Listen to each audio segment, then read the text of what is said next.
Quiero mandar un saludo a todos los que nos escuchan por internet, en la página de casadeoracionmexico.com. A todos los que nos escuchan alrededor del mundo, pues un saludo y bienvenidos esta mañana. Y gracias por estar aquí los que decidieron hacerlo. Bien, vamos a continuar con la serie El último día de Jesús. Este es el tema número 4, que se titula La agonía en Getsemaní. La agonía en Getsemaní. La enseñanza número 4. Cuando Jesús termina de instituir el memorial de la Santa Cena, cantaron un himno, el Salmo 118. Después de cantar este salmo, salieron rumbo al huerto de Getsemaní. Y en ese trayecto, en algún momento, él oró la oración que Juan registra en el capítulo 17, que vimos anoche. Y después de esta oración, prácticamente salieron ya rumbo al aposento, o sea, salieron del aposento rumbo al Getsemaní, para de esa manera enfrentar las últimas horas de agonía antes de morir en la cruz.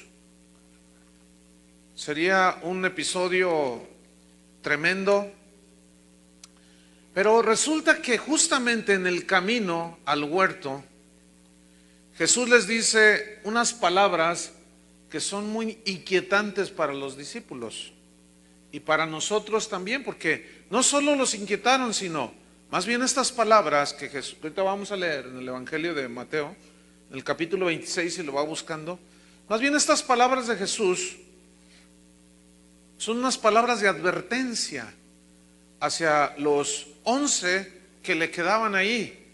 Pero esa misma lección nos enseña a nosotros, esa misma advertencia nos muestra a nosotros una enseñanza que el Señor quiere que nosotros asimilemos. En Mateo 26, en el versículo número 31,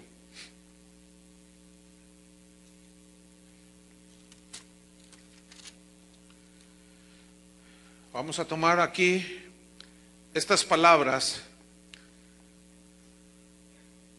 En el 30 dice: cuando hubieron cantado el himno, salieron al monte de los olivos. Entonces Jesús les dijo, y aquí va la advertencia: todos vosotros os escandalizaréis de mí esta noche. Yo quiero que noten que les dijo a todos los 11. Esta palabra escandalizarse significa tropezarán, ciertamente fallarán, sus sentimientos los van a traicionar, porque escrito está. Y Jesús cita a un profeta llamado Zacarías, y cita Zacarías 13, versículo 7, y dijo: escrito está. Y una vez más el énfasis de Jesús acerca de lo que está escrito. Nosotros debemos de ser personas o cristianos que dan énfasis en lo que está escrito, aprendiendo del maestro. Entonces les dice: escrito está, heriré al pastor y las ovejas del rebaño serán dispersas. ¿Qué cosas les está diciendo aquí el Señor? Sigamos leyendo en el versículo 32. Pero después que haya resucitado, iré delante de vosotros a Galilea. Dígame, ¿qué fundador de cualquier religión dice una aseveración como esa? Nadie. Versículo 33. Respondiendo Pedro le dijo: aunque todos se escandalicen de ti, yo nunca me escandalizaré. Y aquí vemos a un Pedro confiando en su propia prudencia, en su propia sabiduría. Y de aquí vamos a extraer una lección. Versículo 34. Jesús le dijo: de cierto te digo que esta noche, antes que el gallo cante, me negarás 3 veces. Pedro le dijo: aunque me sea necesario morir contigo, no te negaré. Y todos los discípulos dijeron lo mismo. Yo creo que ninguno de los que estamos aquí, casi lo aseguro, nos hemos enfrentado con una prueba de tal magnitud como los 11 se enfrentaron. ¿Verdad que no? Sin embargo, aquí hay una lección profunda. Es sencilla, pero a la vez es profunda, que debemos aprender a no confiar en nosotros mismos. Ahora vamos a Lucas capítulo 22, versículo 31, y vamos a ver la misma historia. Es un pasaje paralelo. Vamos a ver la misma historia porque trae otros elementos ahí interesantes. Y deje una señal ahí en Mateo 26 y vamos a Lucas 22 en el versículo 31. Lucas 22, 31. Me gusta cuando se escuchan el movimiento de las Biblias, así de las hojas. Por eso no ponemos la letra en la pantalla, porque si así no la leen, menos si aparecen los versículos en la pantalla. Ahora les queremos facilitar todo a los cristianos. Una vez alguien me dijo, ustedes aquí están muy atrasados. Le dije, pues es que somos tercermundistas, fíjate. ¿Y por qué atrasados? No, que no sabe, pastor, que hay Biblias electrónicas donde usted puede. Le dije, no seas flojo, trae tu Biblia y ábrela. A mí me gusta, por eso no las ponemos ahí. Es que no venga a decirme que estamos en el tercer mundo. Bien, Lucas 22, versículo 31, dice, dijo también el Señor, Simón, Simón, he aquí Satanás os ha pedido para zarandearos como a trigo. Fíjense aquí, el vocablo o la palabrita esta, Satanás os ha pedido, viene del griego humás, y humás es plural. Cuando tomamos más tiempo para escudriñar la escritura, podemos descubrir cosas más profundas, obviamente, o detalles que se nos pasan.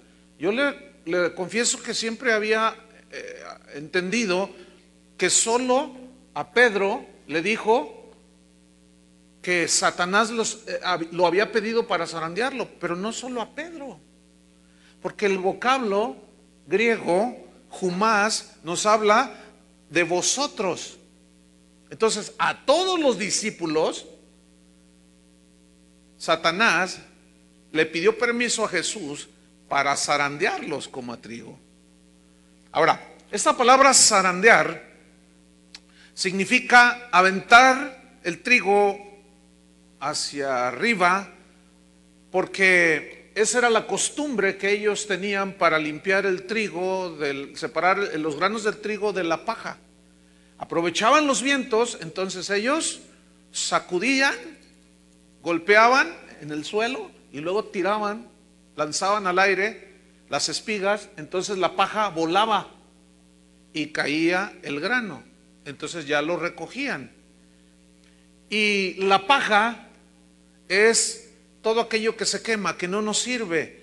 Y la paja aquí simboliza todo aquello que nos estorba. Y el orgullo estaba estorbando la vida de los discípulos. La autosuficiencia estaba estorbando la vida de los discípulos. Por eso el Señor permite que a veces seamos zarandeados, para despojarnos de la paja que el Señor no desea. Él quiere el grano. Por eso le pide y el Señor le da permiso. Eso es lo tremendo, ¿no? Que el Señor le da permiso. No, sí, necesito separar el trigo, el grano de la paja. Entonces te doy permiso que les zarandees. ¿Por qué? Porque a los hijos de Dios todas las cosas les ayudan para bien. Así es que lo queramos o no, el Señor en ocasiones va a permitir que seamos ¿qué? Zarandeados. Entonces es plural. Y quiero corregir eso. Entonces les dice, versículo 32, pero, y ese pero sí vale, fíjese. Pero yo he rogado por ti, he ahí el cuidado. Ahora, ¿por qué si Satanás le pidió a todos, por qué se dirige a Pedro? Porque Pedro fue el que habló. Fue el, no, yo me muero contigo, Señor. Y por eso le dijo a él, pero todos estaban oyendo y todos entendieron por el vocablo que ya expliqué que les estaba diciendo a todos. Dice, pero yo he rogado por ti que tu fe no falte. Y yo quiero enfatizar aquí el cuidado de Jesús en medio de la zarandeada. Es decir, que nada nos arrebatará de la mano del Señor, pero Él permitirá zarandeadas para nuestro crecimiento y madurez y para nuestra limpieza.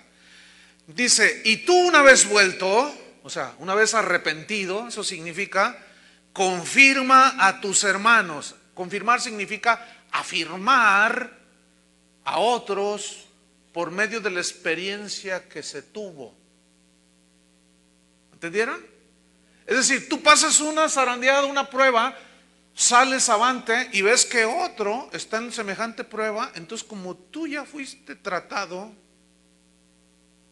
ya sabes que el Señor fortalece, entonces tú vas y afirmas y confirmas al zarandeado. Versículo 33. Él le dijo, Señor, fíjense, él cómo continúa aferrado, confiando en sí mismo. Él le dijo, Señor, dispuesto estoy a ir contigo, no solo a la cárcel, sino también a la muerte. Y como dice un dicho, no sé si es mexicano, pero dice, del dicho al hecho hay mucho trecho. Ese es Proverbios 721. Del dicho al hecho hay mucho trecho. Pedro seguía confiando en sus propias fuerzas, seguía confiando en su propia fortaleza. Era un hombre rudo, dijo, no, yo aquí, yo Señor hasta la muerte. Versículo 34, él le dijo, Pedro, te digo que el gallo no cantará hoy antes que tú niegues 3 veces que me conoces. Y a ellos dijo, bueno, hasta allí vamos a dejarlo por ahora.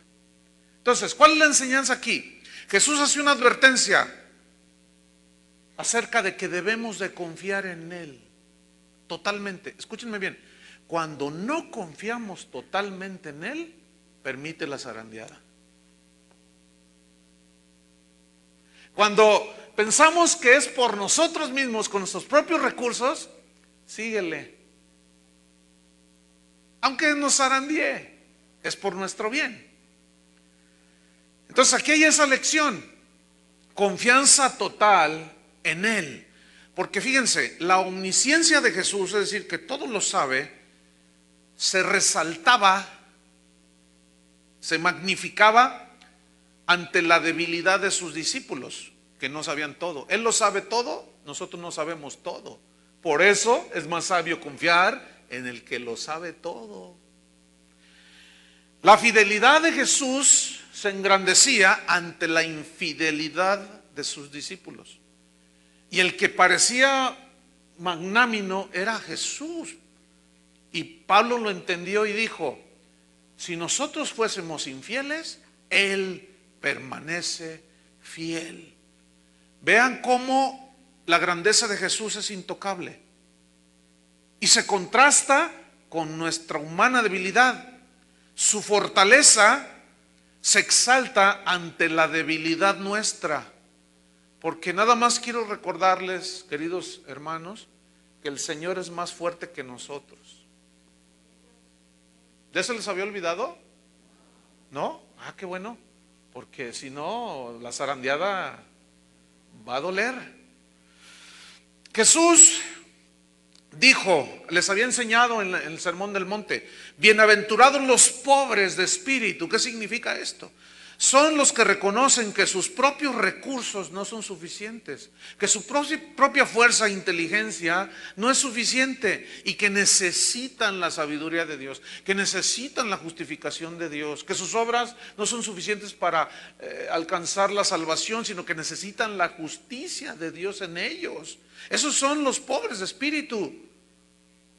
En Proverbios 3, versículo 5 dice, fíate de Jehová de todo tu corazón.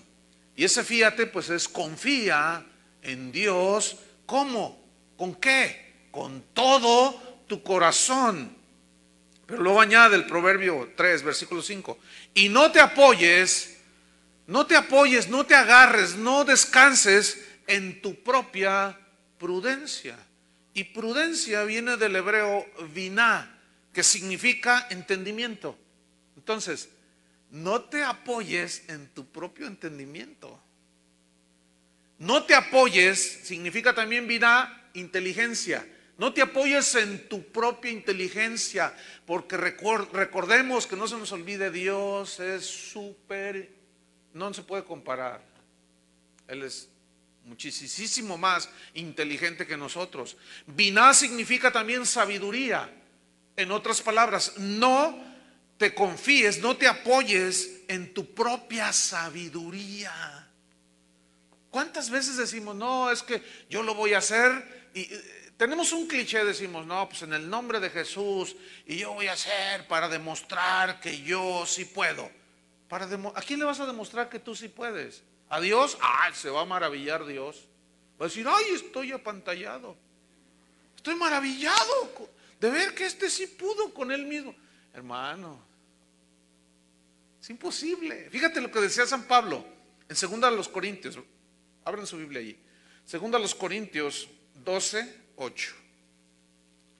Vamos a notar cómo los discípulos de Jesús, como Pablo, como Pedro después, ya, él aprendió la lección. La zarandeada no le ayudó, la zarandeada, Y si hemos de necesitar una zarandeada, pues el Señor ya rogó que nuestra fe no falte. Amén. Así es que algunos tal vez lloraremos, pero va a ser para bien. 2 Corintios 12, versículo 9. Acuérdense que él le había sido dado un aguijón, que lo tenía ahí tirado. Entonces él había rogado en el versículo 8 3 veces que lo quitara el Señor, pero en el 9 dice, pero me ha dicho el Señor, bástate mi gracia, porque mi poder o dunamis en el griego, mi poder se perfecciona en la debilidad. Fíjate, se perfecciona, esa palabra significa obrar. Es decir, mi poder obra. El poder de Dios obra en la debilidad. Eso dice, ¿verdad? Y debilidad viene del griego atseneia. Y este vocablo, atseneia, que se tradujo debilidad, significa fragilidad humana, obviamente. Entonces, ¿qué hace el poder de Dios? ¿Cómo es que el poder de Dios se perfecciona? Es decir, ¿obra el poder de Dios? ¿Cómo es que el poder de Dios se complementa en mi fragilidad humana? ¿Cómo es que se complementa o que obra? Cuando yo no confío en mis propias fuerzas. Cuando no confío en mis propios recursos. Cuando no confío en mi propia inteligencia. Cuando no confío en mi propia sabiduría, es cuando el poder de Dios obra en esa debilidad nuestra. Sigo leyendo. Por tanto, decía Pablo, él lo entendía y eso es lo que debemos entender. Por lo cual, por esta razón, de buena gana me gloriaré. Esta palabra me gloriaré significa jactarse en el griego. Me jactaré de que soy débil. Fíjense qué impresionante. De buena gana me gloriaré más bien en mis fragilidades humanas, en mi falta de recursos. Es decir, me gloriaré, me gozaré de que no soy autosuficiente. Me gozaré, me alegraré de que no soy muy inteligente. Me gloriaré en que mis recursos son tan limitados. ¡Qué bueno que soy limitado! Eso es lo que está diciendo Pablo. Parece una paradoja, ¿no? Justamente eso es lo que el Señor quiere que nosotros entendamos. Por eso la advertencia, Satanás los pidió para zarandearse, y como ustedes necesitan aprender esa lección, pues le di permiso. Sigo leyendo. Por tanto, escuchen, de buena gana, digan buena gana. Ahora, ¿por qué Pablo de buena gana se gloriaba en su fragilidad? Porque él sabía lo que viene enseguida. Para que repose sobre mí el poder de Cristo. Que Dios les dé revelación, hermanos. Que Dios nos abra el entendimiento. A mí me preguntan, y es una pregunta que al principio yo decía, me molesta, pero no, y ahora ya no me molesta. Te voy a decir por qué. Me preguntan, oye, ¿tú te pones nervioso cuando predicas? Le digo, sí, se me seca la boca y a veces estoy nervioso. Ay, ¿a poco? Si tienes más de 30 años predicando. No, pero yo me sigo. No, tú ya no deberías de ponerte nervioso. Entonces, de veras, ¿verdad? Pero después, no. Por eso antes me molestaba, pero ahora no, porque me recuerda lo débil que soy.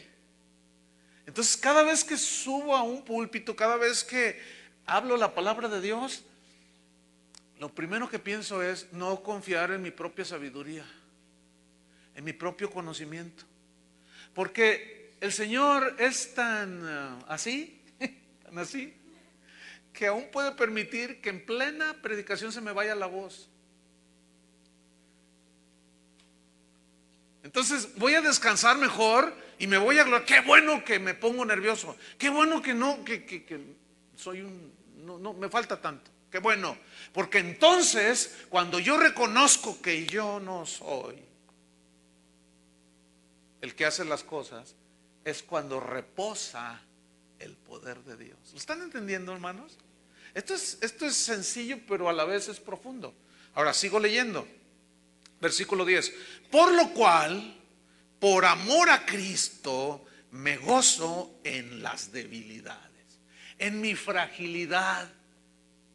¿Cuántas veces directores de alabanza, predicadores, se suben a dirigir? Yo dirijo, toco bien. Y de pronto les sale mal, se desafinan, de pronto no saben nada que hacer.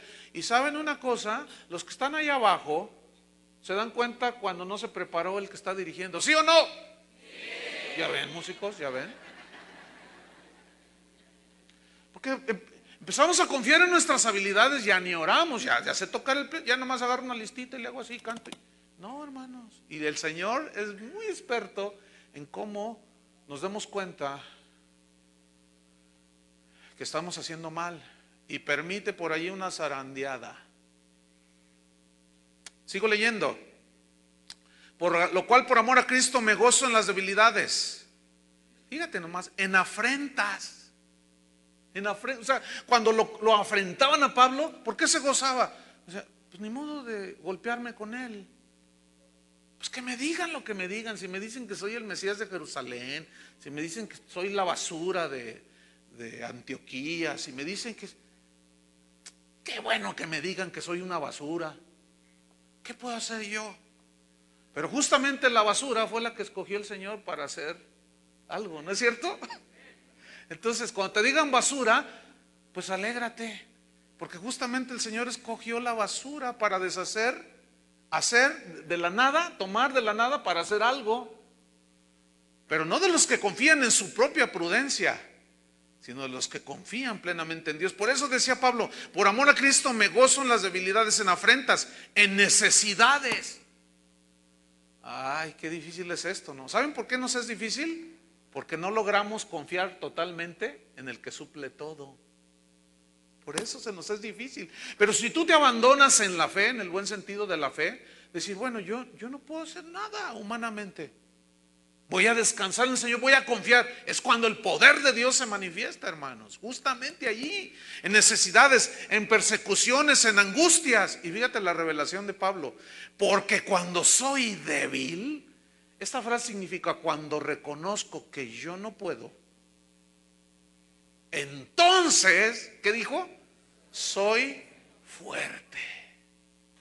Con razón los primeros cristianos vivían como vivían, reaccionaban como reaccionaban, predicaban como predicaban, hablaban como hablaban. Unos dicen hebreos, sufrieron el despojo de sus bienes y dijeron, pues quédate con todo, yo tengo el tesoro de tesoros.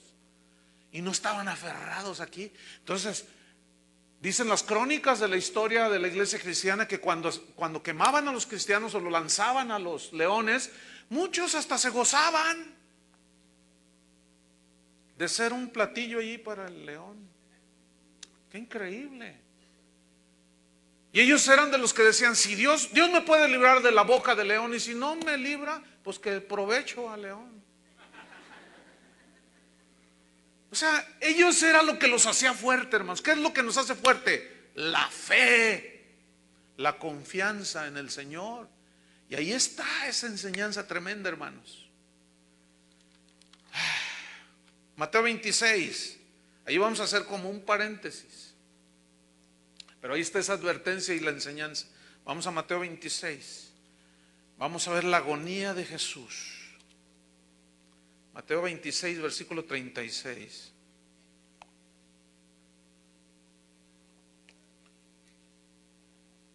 Después de que les da esta advertencia, dice en el versículo 36, entonces llegó Jesús con ellos a un lugar que se llama Getsemaní. Y dijo a sus discípulos, sentaos aquí entre tanto que voy ahí y oro. Getsemaní era un huerto. Ese huerto todavía existe, fíjense. Inclusive se dice, se asegura, y con razón, porque los olivos son árboles muy longevos, o sea, duran muchos años. Entonces, actualmente existen todavía algunos olivos que se calcula que tienen más de 2000 años de existencia, que fueron testigos mudos de la agonía de Jesús. Pero el vocablo Getsemaní es de origen arameo, y este vocablo significa prensa de aceite. Es decir, que era el mecanismo que usaban para triturar las aceitunas y de ahí extraer el aceite. Por eso Getsemaní, que era un huerto, allí mismo tenían los implementos y prensaban las aceitunas para extraer el aceite. Y esto habla de la agonía de Jesús. Fíjense qué interesante. Justamente allí Jesús se reunía a menudo con sus discípulos. Y este nombre, bueno, tiene mucho sentido porque Jesús sabía que iba a ser triturado, azotado, molido por nuestros pecados. Y fíjense, justamente de allí, de ese moler las aceitunas, sale el aceite de oliva que se usaba en aquellos tiempos para ungir a los reyes, a los sacerdotes y a los profetas. Era también un símbolo del Espíritu Santo. Era también un símbolo cuando ungían a los enfermos con aceite. O sea, sale algo bueno. Y de ese momento de agonía iba a salir, iba a producir la vida eterna. Qué increíble, ¿no? Entonces, Jesús, sabiendo este significado y todo, pues la verdad tiene mucho sentido aquí. Y yo quiero decirles que este pasaje, hermanos, es uno de los pasajes más conmovedores de las Escrituras. Es uno de los pasajes inclusive más misteriosos en la Biblia. ¿Por qué misteriosos? Voy a tratar de explicar, que Dios nos ayude a explicar y otros a entender. Mire, es misterioso porque justamente aquí en este pasaje podemos ver al Jesús divino mostrando toda su humanidad. Ahí está. Jesús mostró a través de sus 33 años de vida que era totalmente humano. Y hay unas paradojas en la vida de Jesús que nos enseñan cómo Él, siendo el eterno Hijo de Dios, se despojó a sí mismo, no de su divinidad, sino de su posición, y tomó forma de hombre, dice Pablo a los filipenses. Y mostrando toda su humanidad, se fatigó. llegó cansado y se sentó junto al pozo y habló con una mujer en Samaria, ¿se acuerdan? El que se fatigó, paradójicamente, había dicho: venid a mí todos los que estáis trabajados y cansados. O sea, el Dios incansable en su humanidad se cansó. El Dios que no tiene ninguna necesidad en su humanidad tuvo hambre. Sin embargo, Él es el pan de la vida. Qué paradojas, ¿no? Tuvo sed. Y Él es el que nos dijo: el que tenga sed, venga y beba gratuitamente. Él es el que sacia nuestra sed. Y sin embargo, el Dios todopoderoso, que no tiene ninguna necesidad, en su humanidad manifestó sed. Qué increíble. Ese Dios que es un Dios lleno de gozo, de alegría, que nada no lo conmueve, sino nada altera esa paz, porque es el Dios de la paz. Ese gozo, porque es el Dios del gozo. Nada altera el estado de ánimo de Dios. Pero en su humanidad, Jesús lloró sobre Jerusalén. Lloró ante la tumba de Lázaro. Y ese es el que seca nuestras lágrimas. Tuvo que ser el Hijo de Dios, hecho hombre, semejante a nosotros, para entonces poder entender al ser humano. Eso a mí me vuela el entendimiento, se me escapa. Ese Dios creador del universo, qué increíble, que hizo el cielo, las estrellas. Anoche, ¿no vieron la luna? Aunque hay uno que otro lunático por ahí. Yo llegué a mi casa y vi un resplendor no muy común, y como estaba muy oscuro, estaban fundidas las lámparas, miré al cielo y qué maravilla de espectáculo, qué luna tan hermosa. Pues fíjate, el Dios que hizo todo el universo, en su humanidad no tenía dónde recostar su cabeza. A ver, explícalo. Sin embargo, es el que suple todas nuestras necesidades y nos da un techo donde vivir. ¿Cuántos tienen un techo donde vivir? Aunque sea de cartón. Maravilloso. Cristo fue humano en toda la extensión de la palabra, excepto que no tuvo que ver nada con el pecado, hermanos. Esa es la gran diferencia entre Jesús y cualquier otro maestro religioso, cualquier otro guía espiritual. Esa es la gran diferencia. Leamos Hebreos capítulo 4. Deja una señal aquí en Mateo y vamos a Hebreos capítulo 4. En el versículo número 15.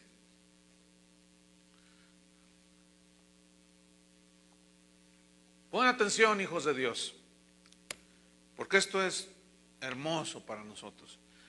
Por tanto, voy al 14. Teniendo un gran sacerdote que traspasó los cielos, Jesús el Hijo de Dios, retengamos nuestra profesión o nuestra confesión. Versículo 15.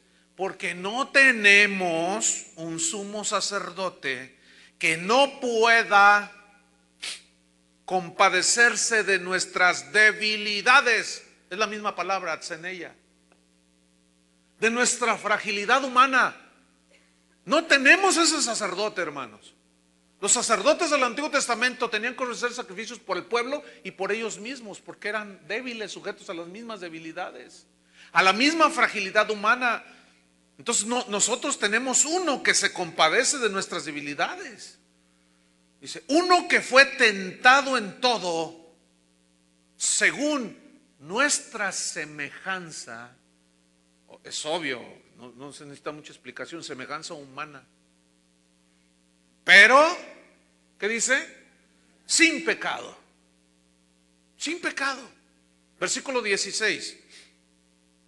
Acerquémonos pues confiadamente, significa con seguridad, nos podemos acercar. ¿A dónde, hermanos? Lavados por la sangre de Cristo.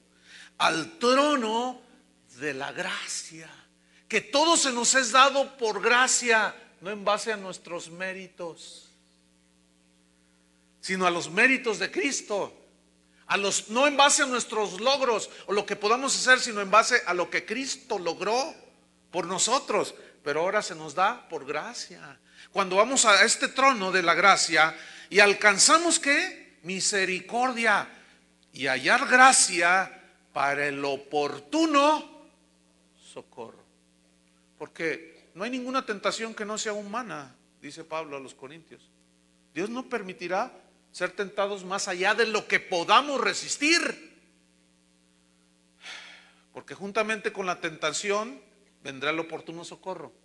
O sea, la tentación para el mal. Tentación tiene connotación de transgredir la palabra de Dios, la voluntad de Dios, o sea, pecar. Siempre nos dará la salida. ¿Por qué? Porque Jesús entiende nuestra debilidad y nos va a poner siempre una puerta para que salgamos por ahí. Pero cuando alguno de nosotros se tropieza, no necesita lavarse todo, sino lavarse las manos.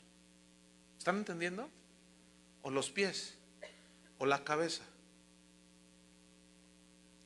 Volvamos a Mateo.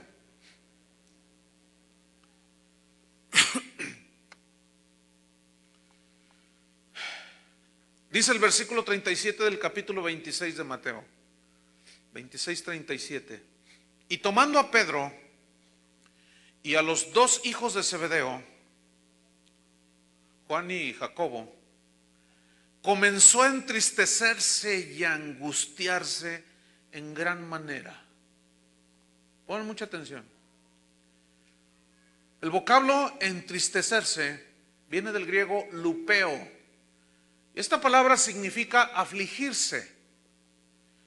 Pero esta aflicción habla de un padecimiento profundo en la humanidad, o sea, en corporal, pero también era psicológico y era espiritual. O sea, como Dios en su naturaleza divina, Él no tenía ninguna alteración. Pero en su humanidad, Él comenzó a afligirse en gran manera. Su ser, su cuerpo, su alma comenzó a sufrir. Porque dice que comenzó a entristecerse y a angustiarse en gran manera. Esa frase en gran manera habla de una profundidad. Algo profundo, una profunda aflicción y angustia. Esta palabra angustiarse viene del griego ademoneo, que significa sufrir en la mente. Había un sufrimiento psicológico, mental, moral en la mente humana de Jesús. A ver si alcanza a captar la división entre la divinidad de Jesús y su humanidad. Cuando Él caminó sobre las aguas, ¿cómo lo hizo? Como hombre, mostró su divinidad. Cuando se sentó cansado del camino, ¿qué estaba demostrando? Su humanidad.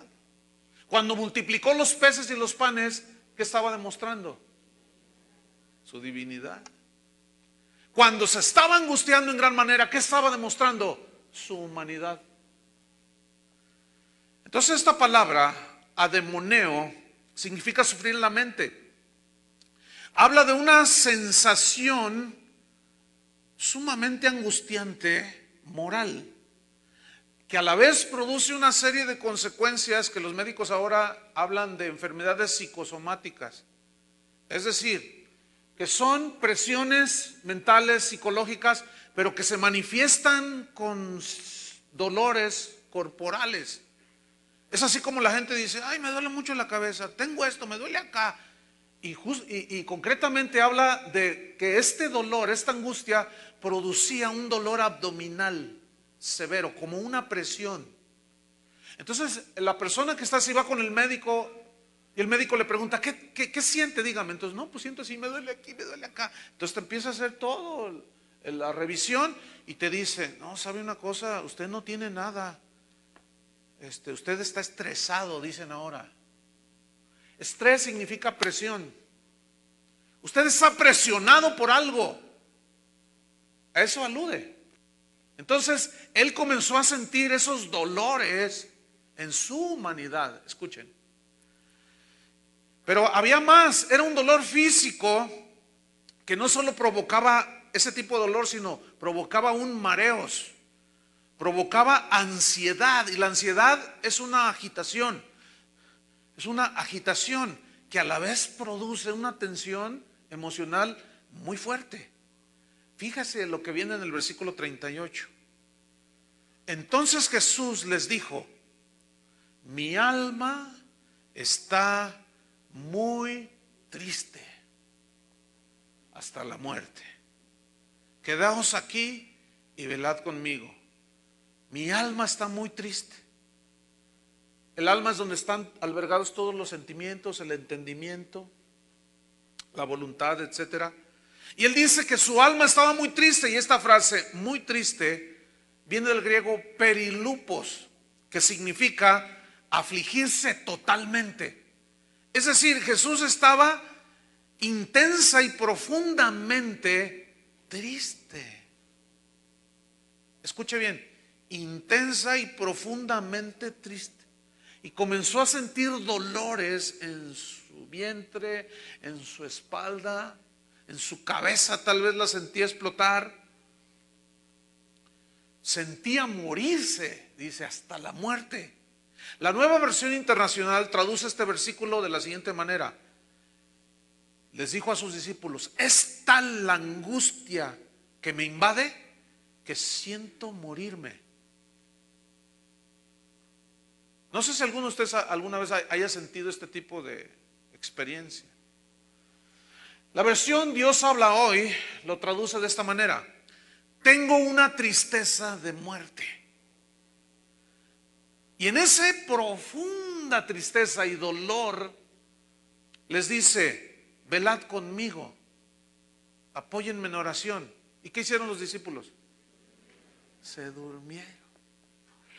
Miren, seguramente ellos querían, pero estaban cansados. Había sido toda una noche, todo un día de preparar la Pascua, de decir me van a traicionar. Emocionalmente también ellos estaban muy cargados. Emocionalmente también estaban ellos angustiados y tristes. Y luego les dice: me van a matar. Por eso Pedro, en esa angustia, regañó al Señor y dice: que no te acontezca esto. Y todavía más, le dice: quítate delante de mí, Satanás. O sea, también hay que entender que nosotros como seres humanos, cuando estamos bajo presión, somos débiles, hermano. Por eso debemos de ir aprendiendo poco a poco a confiar en el Señor en medio de la presión. Ahora, ¿por qué Jesús tuvo que sufrir esto? Para identificarse con nosotros, para que ahora, como sus hijos, Él nos dé la salida, la ayuda, nos tienda la mano, si confiamos en Él. Si no, usted se va a quedar hundido. ¿Por qué mucha gente se suicida? ¿Por qué muchos, aún profesándose cristianos, llegan a tener pensamientos de suicidio? Es inconcebible. La respuesta es muy simple, hermanos: porque no han aprendido a confiar plenamente en Dios. Dicen que sí, pero a la vez no descansan y dejan que esa ansiedad, esa perturbación, los hunda en la depresión, e inclusive dejen al Señor.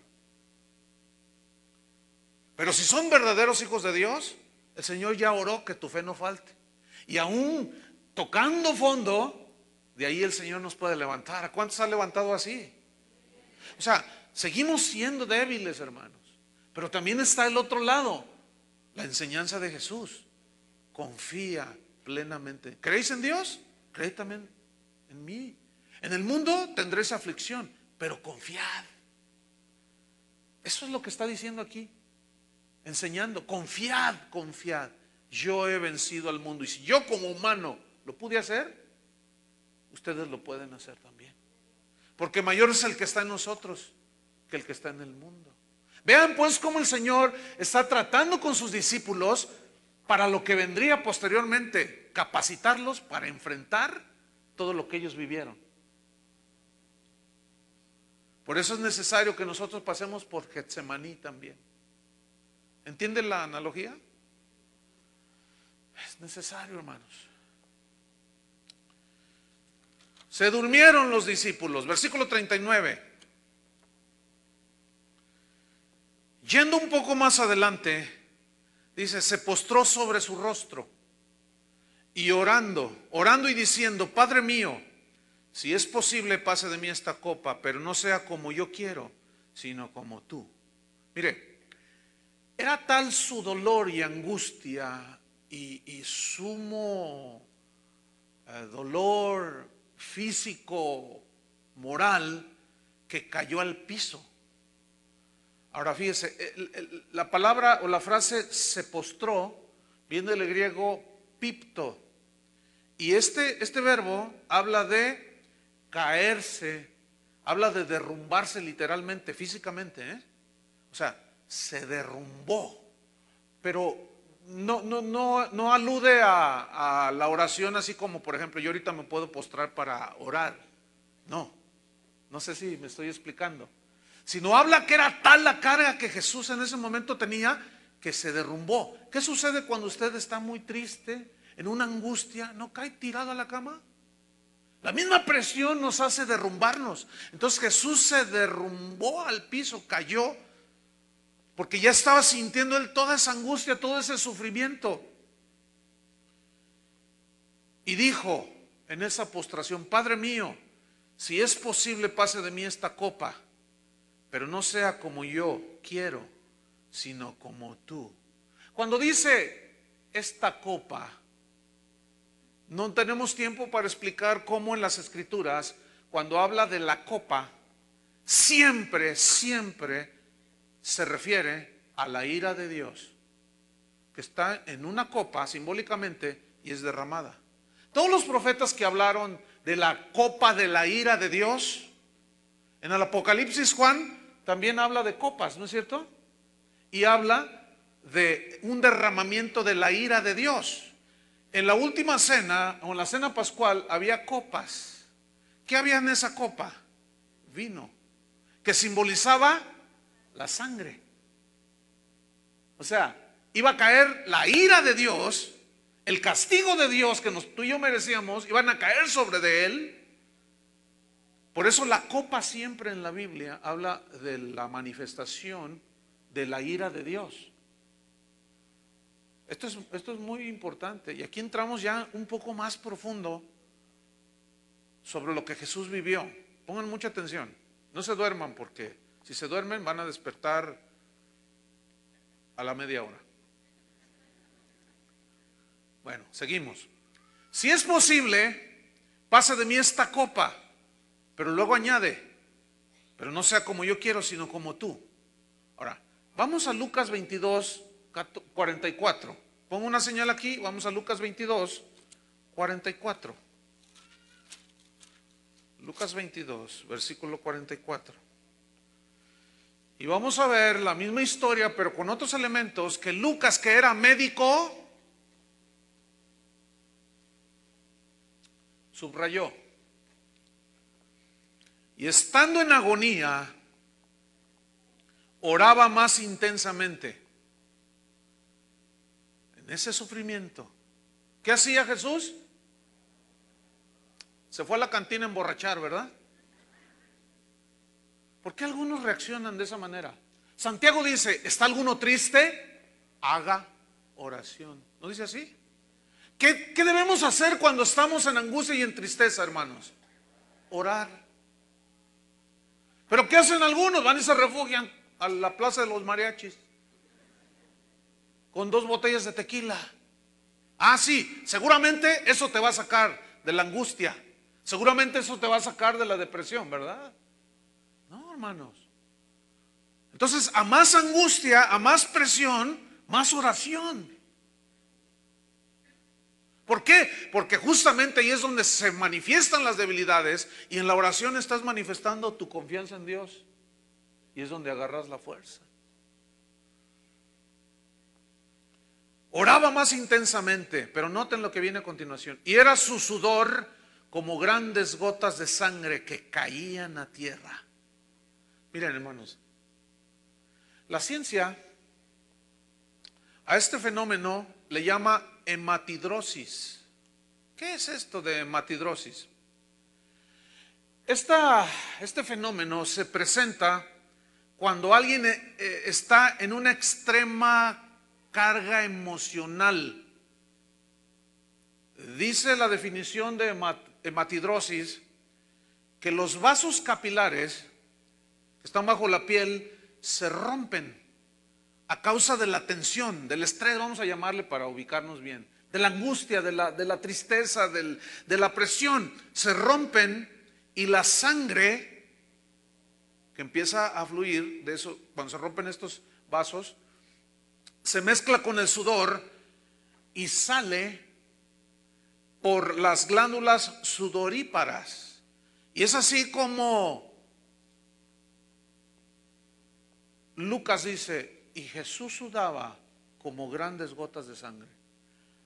El siglo pasado, yo busqué más información sobre esto, y a los últimos 40, 50 años del siglo pasado, los médicos registraron 36 casos de hematidrosis.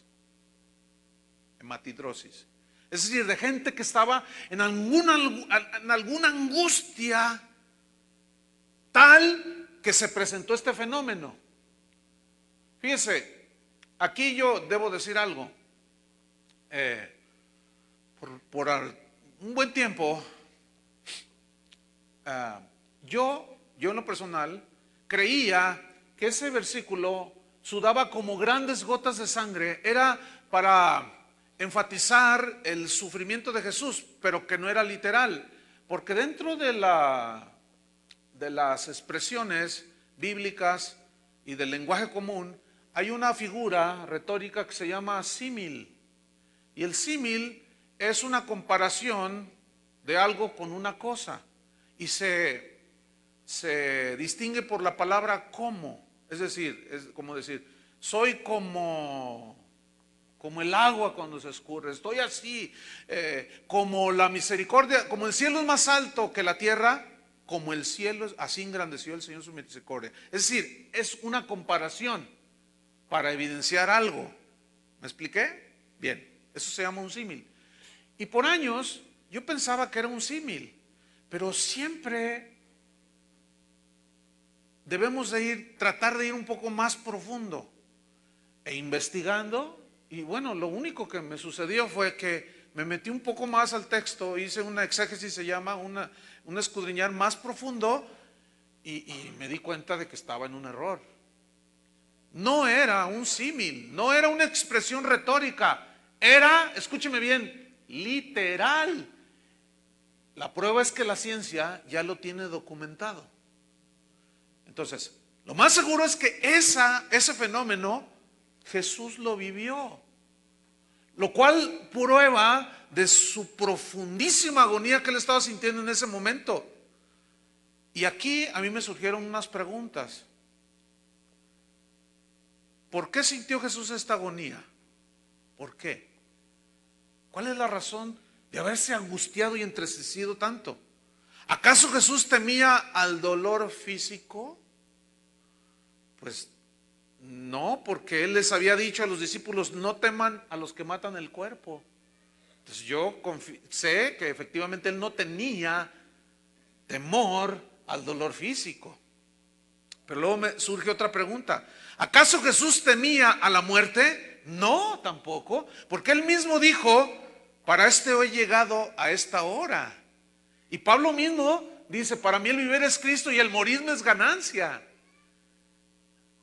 Pero también me surgió otra pregunta. ¿Acaso Jesús estaba cambiando de opinión acerca de morir en la cruz por otro tipo de muerte? La respuesta es no, no y no, porque una vez y otra vez y otra vez Jesús dijo, es necesario que la escritura se cumpla. Y yo para esto he venido. Entonces, ¿por qué esa aflicción de Jesús? Y la respuesta nos la da la Biblia, hermanos. ¿Saben por qué? Porque lo que más afligía a Jesús era tener que soportar que el Padre lo abandonara por unos minutos ahí en la cruz del Calvario, para poder de esa manera el Padre derramar la copa de la ira de Dios y enjuiciar el pecado de todos nosotros en Jesús. Mira, hermano, yo cuando pues noté esto en las Escrituras, yo dije, me puse a pensar un poquito. Bueno, obviamente, como estamos tan limitados, no nos alcanza, pero dije, porque esa es la verdadera razón. No hay otra. Porque Jesús mismo responde a las preguntas que surgieron con la misma Escritura. No era temor a la muerte, ni mucho menos. No era querer cambiar el tipo de sacrificio, no. Sino que iba a experimentar una separación. Dios volteó el rostro de su hijo. Por eso él dijo, lama sabactani. ¿Se acuerdan? Que significa en arameo, Padre, ¿por qué me has abandonado? ¿Se les aclara el texto? Traten de entender lo más que puedan. Si no, si eres salvo, te salvas de todas maneras. Porque esto es solo viene por revelación. Porque algunos están así, están fundidos algunos de ustedes. Están así. Y se les ve la muela con caries. Cierran la boca un poco. No, yo también me quedo igual. Oiga, pues es que es la única respuesta que yo puedo encontrar en la Biblia. ¿Por qué? Porque, entonces, bueno, la reflexión era esta. El infierno va a ser un lugar de tormento, pero el tormento más horrible es, ciertamente, escúcheme bien, porque luego dicen que uno dice cosas. A veces uno, por querer explicar, dice alguna cosa y no se explica bien y otros entienden otra cosa. Entonces, yo no quiero eso. Yo estoy afirmando que el infierno es algo literal que Jesús habló más de 70 veces. Mencionó el infierno. Pero la peor tortura es, ¿qué creen? Estar alejado de la presencia de Dios. Como lo contrario es toda la alegría. ¿Entienden? Estar por toda la eternidad en el gozo completo de mirar cara a cara a nuestro Dios en aquel día.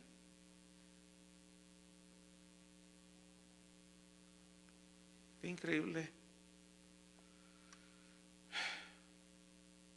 Entonces esto era lo que más afligía a Jesús. Segunda de Corintios 5:21, Pablo dijo lo siguiente. Segunda de Corintios 5:21. Imagínate,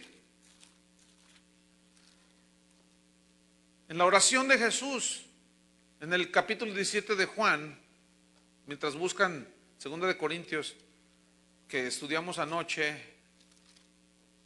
Juan 17, glorifícame con la gloria que tuve contigo antes de que el mundo fuese, antes cuando yo vine, que dejé allá. O sea, yo quiero estar otra vez. Ahorita estaba limitado a un cuerpo humano, pero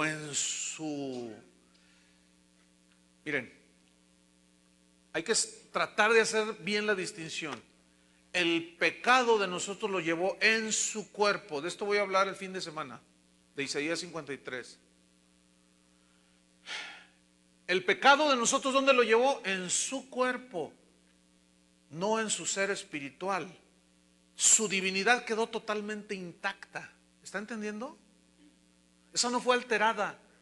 Cuando Jesús dijo, ¿por qué me has abandonado? Ese clamor fue de la humanidad de Jesús, porque resulta que el cuerpo humano siente. Y él sintió cuando vino aquella separación, cuando Jesús estaba colgado en la cruz, él sintió aquella nube negra. ¿Qué está pasando? Pero en su humanidad. Por eso yo les decía que es uno de los pasajes más conmovedores, pero misteriosos. ¿Por qué? Porque no logramos comprender la profundidad del sufrimiento de Cristo. Aún eso debe de aceptarse por fe, muchas cosas que aún no, ni entendemos. Pero segunda de Corintios, ahí nos quedamos, ¿verdad? Segunda de Corintios capítulo 5, versículo 21. Pablo lo pone así: al que no conoció pecado. Conoció significa no tuvo relación mínima con el pecado. Aunque algunos digan que María Magdalena era su mujer y cuanta blasfemia de ese tipo. Nosotros los hijos de Dios sabemos que es Satanás una vez más queriendo desprestigiar y justamente tocando la divinidad de Jesús y haciéndolo como cualquier humano. Al que no conoció pecado, por nosotros, digan todos nosotros, por ti, por ti, por ti, por mí, por nosotros lo hizo pecado. Y como Dios no tiene comunión con el pecado, eso es a lo que más era la agonía de Jesús. ¿Me están entendiendo? Y sabiendo él que esa agonía que iba a experimentar momentáneamente, porque solo fueron 3-4 horas que permaneció él colgado en la cruz. ¿Saben en quién pensaba Jesús? ¿En quién creen? En ti y en mí. Por eso le era necesario pasar por esa cruz. Por eso le era necesario que esa copa de la ira de Dios fuera derramada sobre él. Pero él pensando en ti y en mí. Eso a mí yo sí reconozco, allí se me vuela la tapa del cerebro. Se me va, no, ya digo, no, ay, ya lo único que puedo hacer es, ¿qué? Pues doblarme, humillarme ante él y reconocer que él es el Señor. ¿Qué más puedo hacer? Nada más puedo hacer. Nada más podemos hacer, hermanos. Y justamente eso es lo que él quiere evitar en todos los seres humanos. Por nosotros lo hizo pecado. ¿Con qué propósito? Para que nosotros fuésemos hechos justicia de Dios en él. ¿Qué significa esa frase? Hechos justicia de Dios en él. Que como el pecado merece castigo y Dios es un Dios justo, Él no tiene por inocente al culpable, sabiendo que nosotros no podíamos pagar por nuestros propios pecados, tuvo que Él proveerse de un cordero, como cuando Dios le pidió a Abraham que le sacrificara a su hijo, y Él se proveyó un cordero, un carnero que sacrificó, tipificando al cordero de Dios que quita el pecado del mundo. Entonces, como el pecado merece castigo y Dios nos amó tanto que envió a su hijo en nuestro lugar para recibir el castigo que tú y yo merecíamos. Eso es algo maravilloso, ¿no creen? Profundo. Por eso la agonía de Jesús. Entonces él no estaba rehuyendo o rehusando morir en aquella cruz, no, para nada. El sometimiento a la voluntad del Padre era incondicional de parte de Jesús, porque en ese mismo versículo él dijo, pero no se hagan como yo quiero, sino como tú. ¿Saben qué significa eso? Negarse a sí mismo. ¿Y qué dijo Jesús respecto a sus verdaderos discípulos? El que no toma su cruz, se niega a sí mismo y me sigue cada día, no puede ser mi discípulo. Es decir, para ser verdaderos discípulos tenemos que identificarnos con el sufrimiento de Cristo. Un sometimiento total a la voluntad del Padre.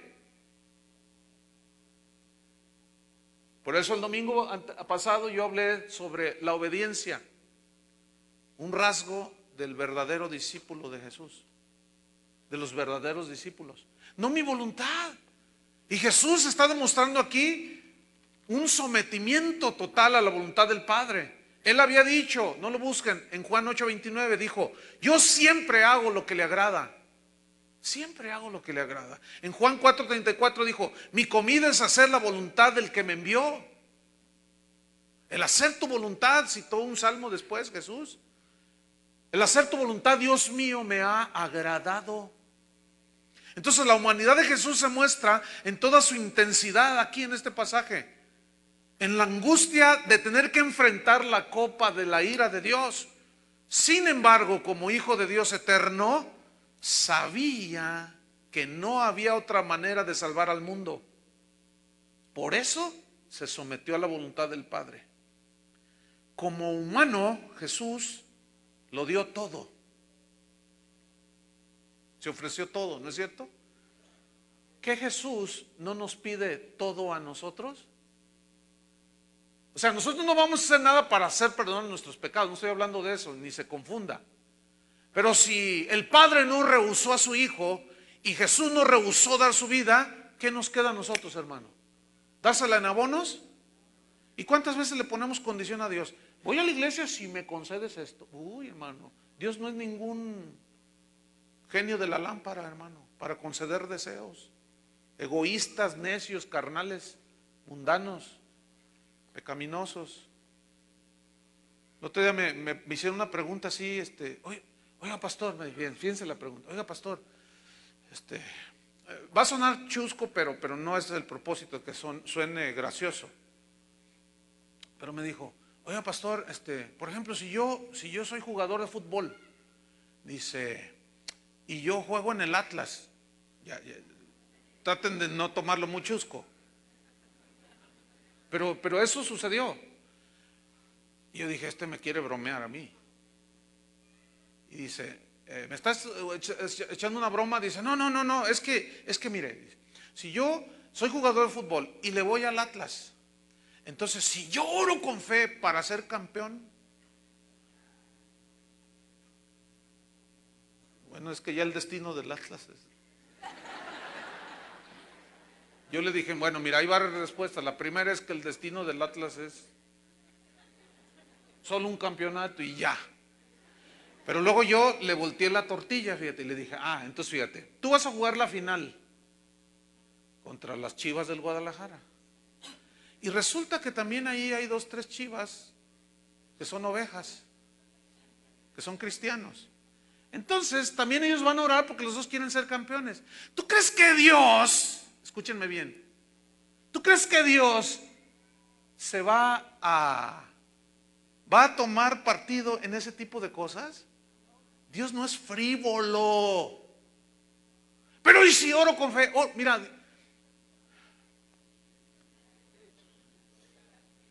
y así existe de frivolidad dentro del cristianismo, hermanos. ¿Tú crees que el Señor, a ver quién tiene más fe, el del Atlas o el de las Chivas? No sean frívolos, hermanos. No seamos frívolos, porque Dios no es frívolo. Y el cristianismo de hoy es una frivolidad espantosa, vergonzosa, que escúchenme bien, agrede, ofende todo lo que Cristo hizo. Y les voy a decir más, eso es tentar a Dios. Y les voy a decir más, eso es burlarse de lo que Jesús hizo aquel último día de su vida.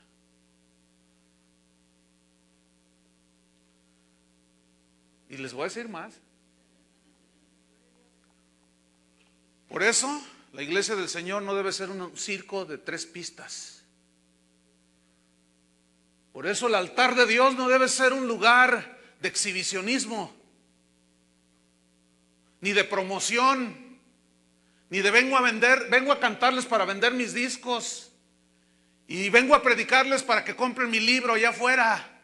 Ese no es el altar de Dios, hermanos. Ese es un mercado y el Señor echó de su casa a todos esos mercaderes. Por eso yo me ofendo cuando veo una cosa así, porque estos no han entendido lo que Jesús sufrió.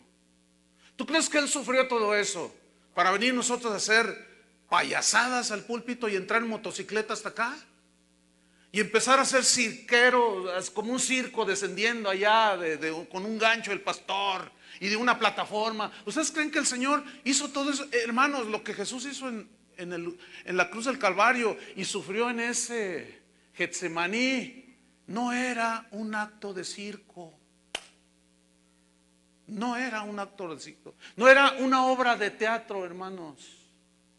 A mí sí me indigna y me provoca ¿a qué? A decir que se está profanando la casa del Señor, hermanos. Y muchos no les gusta, pero yo sé por qué no les gusta, porque no son nacidos de Dios, porque no son hijos de Dios, porque si fueran hijos de Dios, tendrían respeto.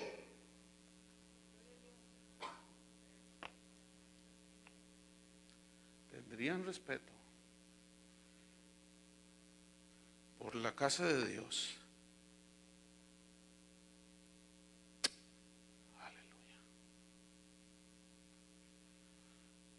Pero hay algo aquí bien tremendo, hermanos. Nosotros como cristianos ya no debemos temer la ira de Dios. Ya no somos objeto de la ira de Dios. ¿Por qué? Porque Dios derramó toda su ira en Jesús en lugar de nosotros. Entonces para nosotros ya esa ira fue descargada totalmente en su obediente y único Hijo, en Jesús. En Isaías 53 dice: el castigo de nuestra paz fue sobre Él, para que tú y yo tuviésemos paz. El castigo de nuestra paz fue sobre Él, y por su llaga fuimos nosotros curados. Y vámonos sobre el final, hermanos. Mateo 26, y luego tendremos un receso. Mateo 26, versículo 40.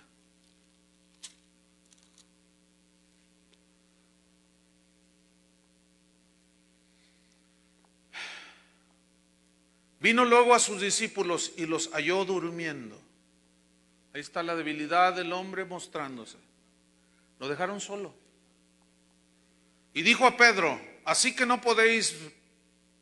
habéis podido velar conmigo una hora.